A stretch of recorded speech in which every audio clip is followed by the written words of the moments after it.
Hello, friends, and a warm welcome to the Slow Living Collective podcast. I am Amy, wife, mother of two, and devoted homemaker. Join me on this journey as we explore the beauty of slow and simple living, where life unfolds at its own unhurried pace.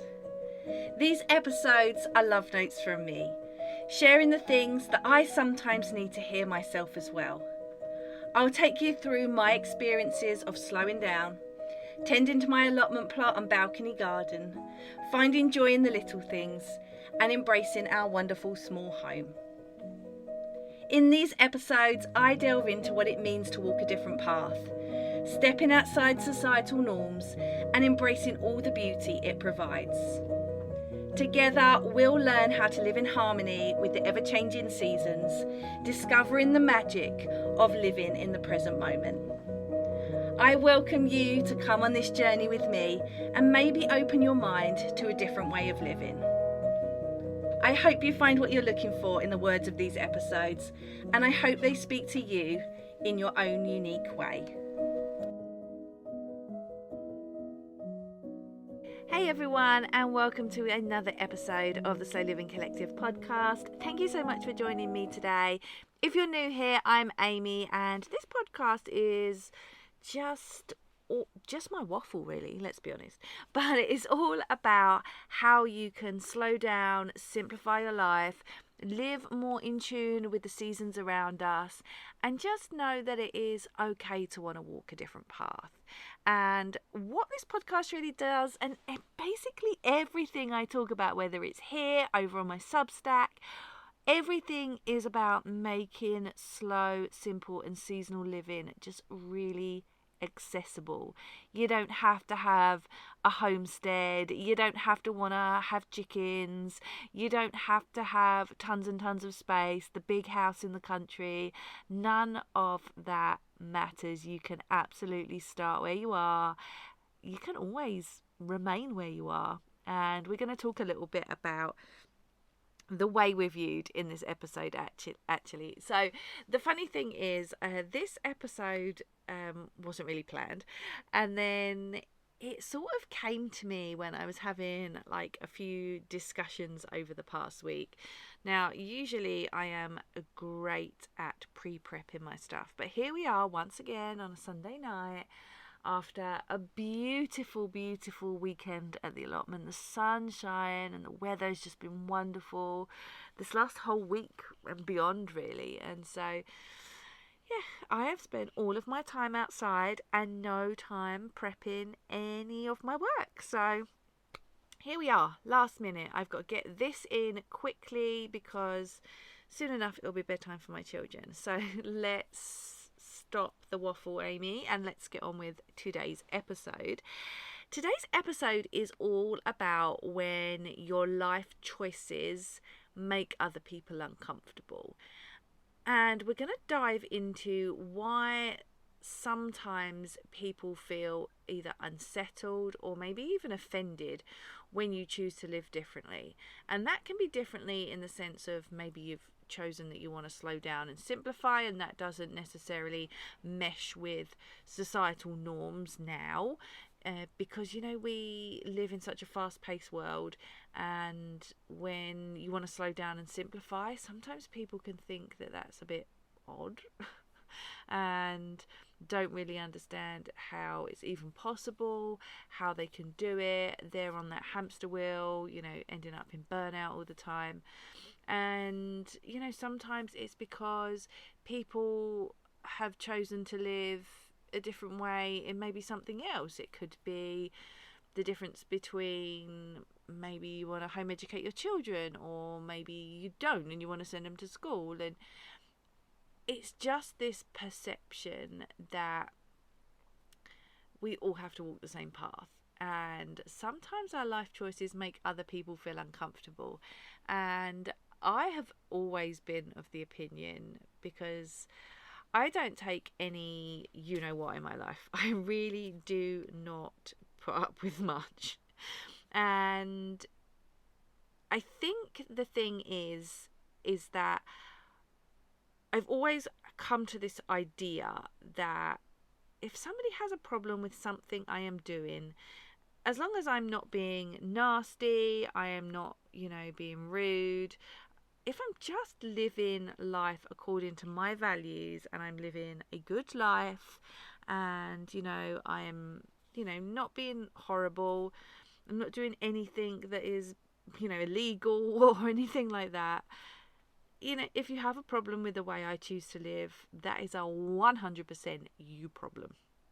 And, you know, don't bring that to me, essentially, because maybe these people need to actually think about the reasons why it makes them feel so uncomfortable. So we're going to dive into the reasons why people have these reactions and how we can navigate them if they come up in our own lives.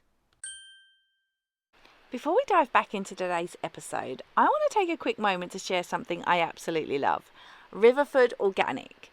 If you've been looking for a way to make your meals feel more seasonal, wholesome and aligned with your values, Riverford is a game changer.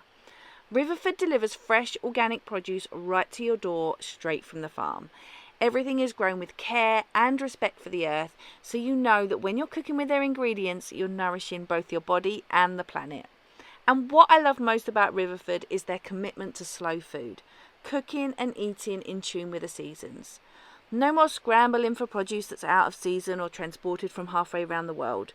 If you want to try a Riverford box and want £15 credit off of your second order, go to theslowlivingcollective.com/Riverford.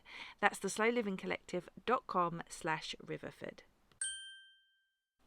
So why do people feel so challenged by the choices that we make in our lives? Because it happens a lot, and I think when you choose to do something that's maybe considered a stray from the norm or just a different way of living, I used to refer to it, and I guess I still do. I think I just don't refer to it so much on the podcast, but I always used to refer to it as, I have picked a different path in many different ways. So it's not just the slow and simple living aspect or living in tune with the seasons. It just is exacerbated and it's just grown from there, really. And, I am very passionate about growing our own food, for example, and applying homesteading principles in my small home. My small home is one of the things that I really do buck the trend with, because I live in a 650 square foot split level flat with a balcony, and it is what most people would consider a starter home. It is a home that people would consider maybe a place they live before they have children, or maybe when they have their first child, but then if the second child comes along they would move on. And it flummoxes people that I have no intention of moving, and that I have 2 children in here and I have no intention of moving. There's no need for me to move. I have everything I need, and I actually really enjoy that coziness and comfort of a small home. And yes, sometimes it gets out of control, but big homes get out of control as well. So it's one of those things that people are absolutely baffled by, and I find it really interesting. But there are so many aspects, like I was saying, like applying homesteading principles in a small space, doing that off my balcony for 5 years. Yes, I have an allotment now, but I've gardened exclusively there for 5 years. And also, being very passionate about what we cook, bake, make in terms of our own food, so we have better control over our ingredients. I make a lot from scratch, far more from scratch than I have ever done. And just these things, like I've always wanted to home educate the kids, and I think wanting to home educate actually came before slow and simple living, to be perfectly honest. So it's just really interesting that sometimes we pick a lifestyle because it feels right for us, and it feels right in terms of, for me, I'm particularly talking about me right now, it feels right because, slowing down, simplifying, living in a small home, applying those homesteading principles in that small environment, home educating the children, just living a bit of a different life from everybody else. And I really noticed that when I open Instagram and I see everybody rushing at 300 miles an hour. And I also appreciate that I am very privileged in that I am able to work for myself, and I am able to work around my children's schedule and around my husband's work schedule. He has a standard job, regular 9 to 5, works exclusively from home, and the work-life balance of that is incredible. I don't know why I have to consistently see in the news stuff about how we need to get everybody back into an office. Him working from home has made the most incredible work-life balance. But not just that, he is, there's this narrative, I guess, that people are doing nothing, or chilling out while they're at home. I've never seen anybody work harder. So, I just think when you pick this different lifestyle, it just can upset people, and that's not your problem and it's not your fault. You, by following your own authentic path, is what really upsets them, because it shines a light back on themselves, a mirror to their own decisions, that maybe they are not living in a way that feels very authentic to them. Maybe your lifestyle might unintentionally make them reflect on choices that maybe they've never questioned before. But also, people find a lot of comfort in the familiar. So we've always been taught to live this very default life. And when I say that, I mean, we're expected to, go to school, go to university, get a good degree, get a job, buy the first house, upgrade to the next house, maybe even the next house, bigger, better, bolder than the previous. Same with a car, get your first car, upgrade to a new car, get a bigger car as you make more money, more, increasing, whether it be car payments, credit, mortgages. It's all about getting more and more and more. And I think sometimes when you say, actually, no, I'm not going to do that, people are like, what? So when you take a different path, because this familiar path has been sort of laid out and is just assumed that we will take it, when you take a different path, it can feel unsettling to people. And that comes up for me quite a lot in terms of the house, like I was explaining.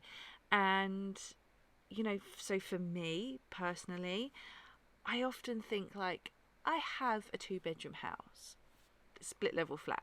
Okay, the only thing I don't have that a house would have is a garden. Now, I live in Hertfordshire.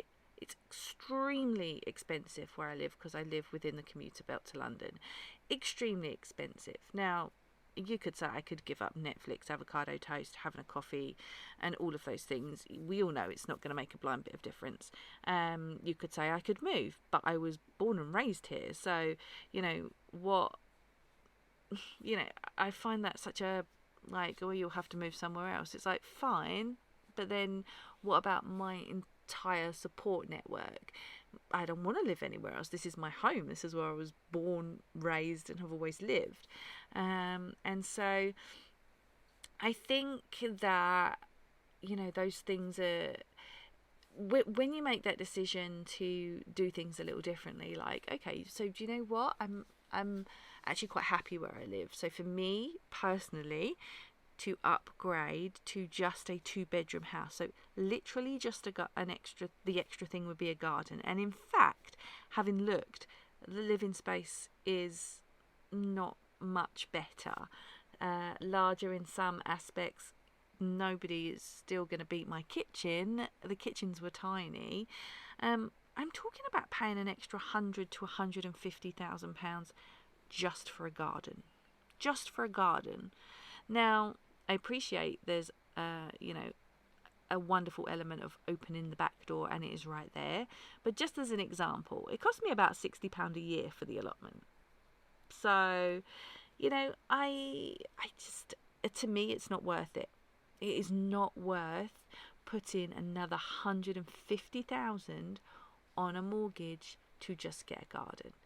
And then if we're talking about moving to a 3-bedroom house,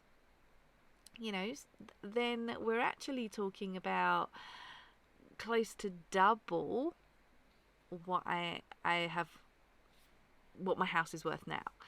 And so, just for transparency, my split level flat is worth about £250,000 where I live. And really, you can't get a 3-bedroom house in my area for much under £500,000. Not really. And it's wild. It is mad to me. There is no way. I would rather pay my mortgage off early or pay less of a mortgage. It's just something that doesn't interest me at all.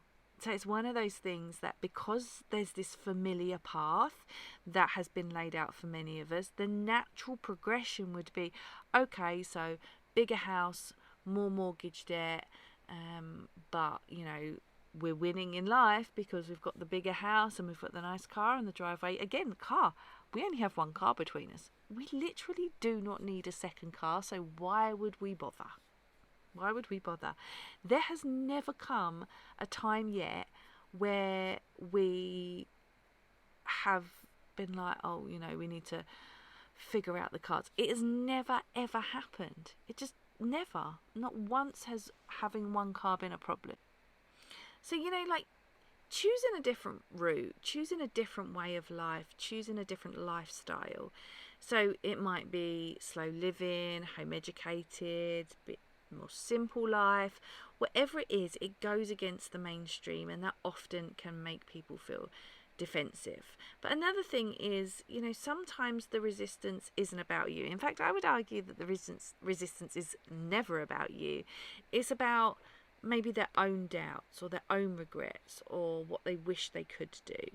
And sometimes as well, people are just so insular as well, very much in an echo chamber, that if you don't follow their way of living, then they don't want anything to do with you. So that might come in the form of home educating. If somebody else decides to send their child to school, do you suddenly have a problem with it? And vice versa. If somebody, if you're a school parent and somebody decides to home educate their child, do you suddenly have a problem with it? And realistically, does it really bother you? Does it really affect your life? Because I'm guessing no, it doesn't. How somebody else, for example, chooses to educate their child is really nothing you need to concern yourself about. How other people choose to live their life, as long as they are doing all of the things I said earlier, as long as they are being kind, they are being working within the confines of the law, of course, what does it matter? What does it matter to allow people to live a life that they want on their terms? It just doesn't. So there are a few patterns and common areas of pushback, particularly in slowing down. So, with slow living, there's this push-pull of slowing down versus productivity culture. Now, productivity culture is obviously the biggest in our modern world. It is, this idea that you have to move fast, everything has to be done at a faster pace. And the only way to, succeed is to be productive, and we have to be productive at all times, and rest is something we earn, not something we just naturally have a right to. And so when we choose rest and slowness over busyness, it can really trigger those who equate success with a constant hustle, because people they just cannot fathom that you can actually do both. And I run my business in a very slow and simple way to ensure that I don't get caught up in hustle culture and busyness. And do you know what I found by doing that is just as successful, if not more successful, than when I was hustling and being, overly productive and not taking a break. The difficulty, of course, is that your mind is always whirring, but I try my damn hardest, I really do. And so another common area of pushback as well is, alternative education versus traditional education, like I touched on before. And that might look like either home educating or things like self-directed learning, where children are more in control of their education than they are in maybe a school environment. And this really this really this really triggers a lot of people. And so when I decided to home educate the kids, I didn't speak about it for a while. And in fact, it's funny because now on Instagram, I don't speak about home educating very much either, because I have learned that it does not go over well. It does not go over well at all. And I don't know what it is. I actually particularly remember this time. When was it? It was a couple of Septembers ago. It would have been my daughter's would have been her first September at school. So she would have just been starting school when she was 4. And I posted something on Facebook about how, we were in the garden. Right, so we were in the garden, we were having fun in my mum's garden, and I made some comment about, like, she would be starting school now, and instead this is what our day looks like, and just really grateful that I had the opportunity to home educate her and we could be outside. And somebody left me a very long rant about how I was embarrassment, and from the 4 pictures they'd seen on Facebook, I wasn't teaching her properly. Never mind, she actually wasn't compulsory school age at the time anyway, so there is actually no legal requirement to put a child in school before compulsory school age. But anyway, they did leave me this very, very, very long rant about how I was embarrassing, and this wasn't education. And I mean, I just rolled my eyes. By the time I got to it, like 3 people had defended me. I don't really go on Facebook, so I post, and then it was like 3 days later when I went back to check, by which time 3 people had defended me, and the person in question had actually removed themselves. So I kind of missed all of that, but it just shows that it's a really sort of triggering path, and that's not the first time, and it won't be the last, I'm sure.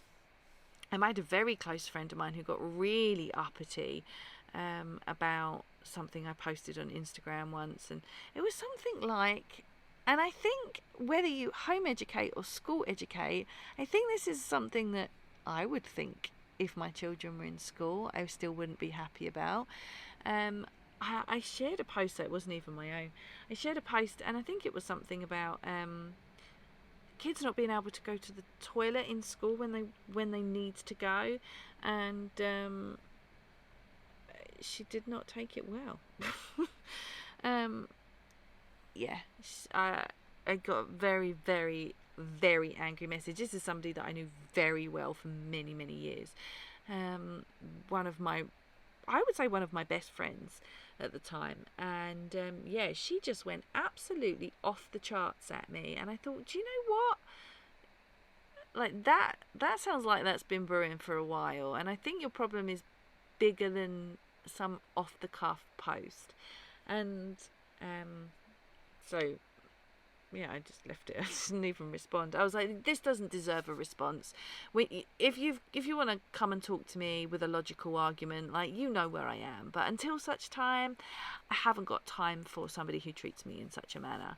And I think those situations are very common in like the alternative education versus traditional education world, in that others feel like when you make a choice to say home educate your child, it's automatically saying to them that they've made the wrong choice. And with all the best love in the world, I don't care how someone else educates their child. I care how I educate my child and what I think is best for them.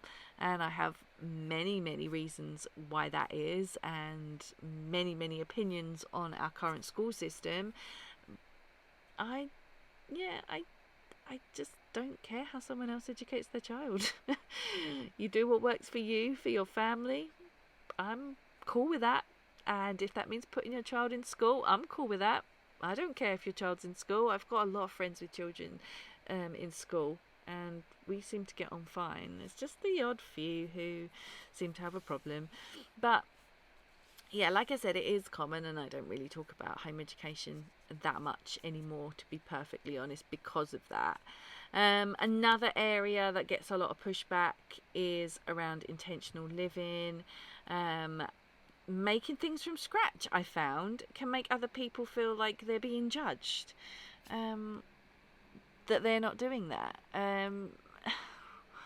Sometimes I just, sometimes, you know, when I share about stuff like that, it's because, I'm just doing what feels right for me, for my family, and I share it, I guess, because I want others to maybe feel inspired by it, that it's not as difficult as they imagine it might be, that they might try making some more stuff from scratch, that they might, give a second glance to what's in our food and question, oh my goodness, why is all of this in our food?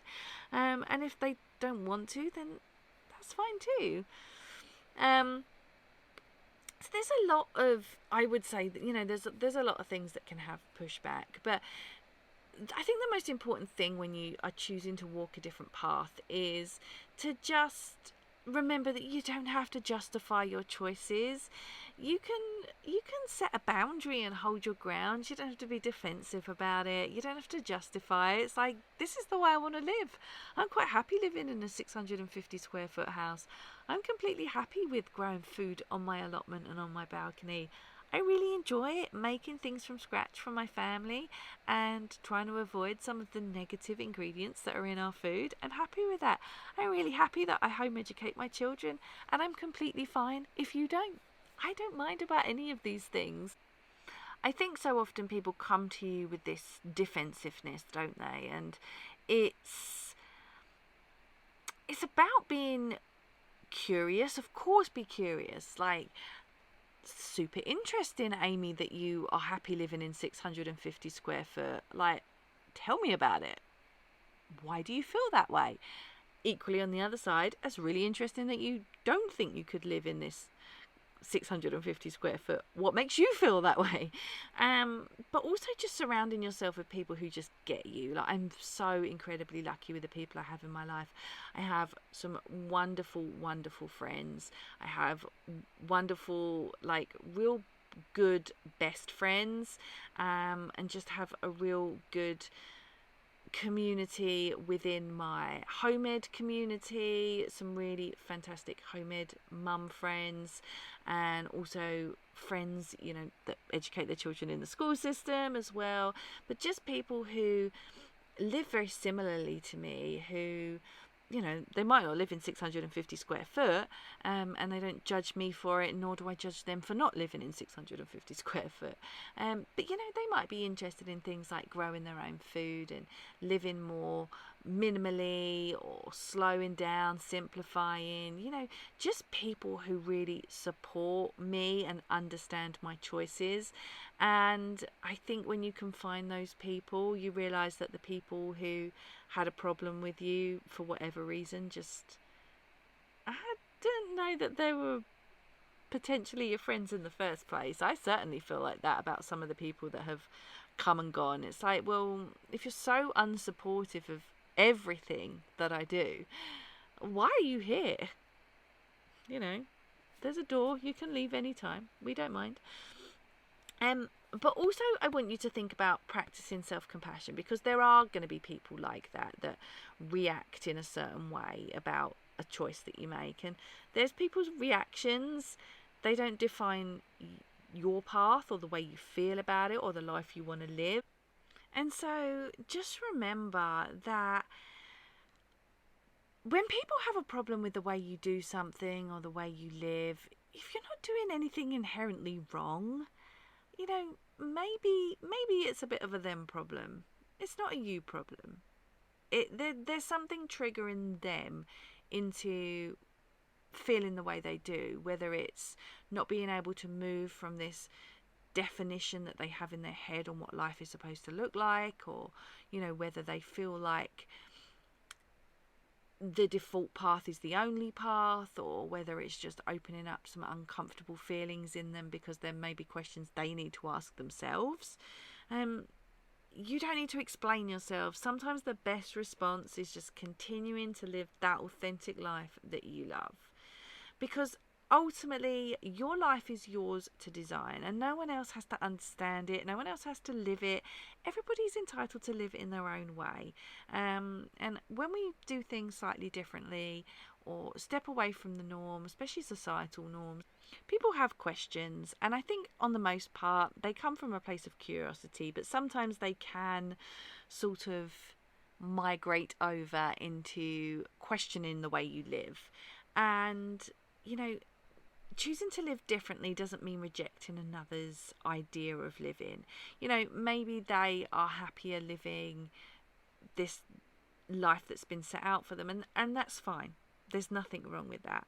But you don't have to do that if you don't want to. And it just means aligning with what works for you and what feels right for you. And not everyone will get it, and that's okay. Nobody gets what I do, and listen, I'm thriving. So what matters is that it feels right for you. So have a think. Have you ever felt pushback for your choices? I would love to know. And I would love to know what your thoughts are on today's episode. You can absolutely come find me over on Substack, where I always share all of these podcast episodes and the show notes there. You can find me at theslowlivingcollective.substack.com, and you can leave me a little comment, because I would really love to know your thoughts and feelings about this, because I wanted to do today's episode to just make you think about how other people perceive you when you choose to step out of a path that's considered the norm, and step out and do something different. And you might not have hit all the boxes of today's episode. You might be slow living might be the one thing for you, or maybe you are a home educating parent, or you're thinking about being a home educating parent, or maybe you are looking at it from the other side and you're like, no, hustle culture and putting your children in school is the right way. And I want you to know, regardless of where you sit, that both can exist in the same space, and both are okay. Either side of the argument or somewhere in the middle works completely fine. The most important thing is that you are living a life that feels authentically yours, that feels true to you, that you are thriving, and that's all that matters. Don't worry about what everybody else is worrying about. So I hope today's episode gave you something to think about. I wanted to step away a little bit and just address some of the pushback that you can get, because living a slower life, a simpler life, a life that's more in tune and in alignment with the seasons isn't necessarily the norm, although it is inherently the norm, as in it's actually built into us. It's how we've always lived as humans, and it's only in more modern times that we have been pulled away from that. It now is, I guess, a little bit more, or a little bit less, let's say, understood by everybody else, and it can encounter a little pushback or some confused looks. And yeah, I just wanted to go through that today. So if you're feeling that in your own life, or you may be feeling that the people around you, maybe even in your own family, are like looking at you like you've absolutely lost it, then you aren't alone. And it's just that we have been so conditioned to believe that life should exist in one path in a certain way, and there are so many different ways to do life. So if you want to slow down, simplify, live more in tune with the seasons, cook your food from scratch, home educate your children, school educate your children, do whatever works for you. Do whatever works for you, because I promise that you will thrive when you live in true alignment with yourself. Okay guys, that's everything for today. Thank you guys so much for listening to today's podcast. You can find me, of course, in all the normal places over on Substack, the slowlivingcollective.substack.com. If you head over there, you can either listen to this episode, but you've probably already listened to it, so you don't need to do that again. But you can leave me a comment on the show notes. You can read the show notes. You can let me know what you thought of the episode. You can also find me over on Instagram at the Slow Living Collective. And I just reactivated my TikTok. Don't know why I do it to myself.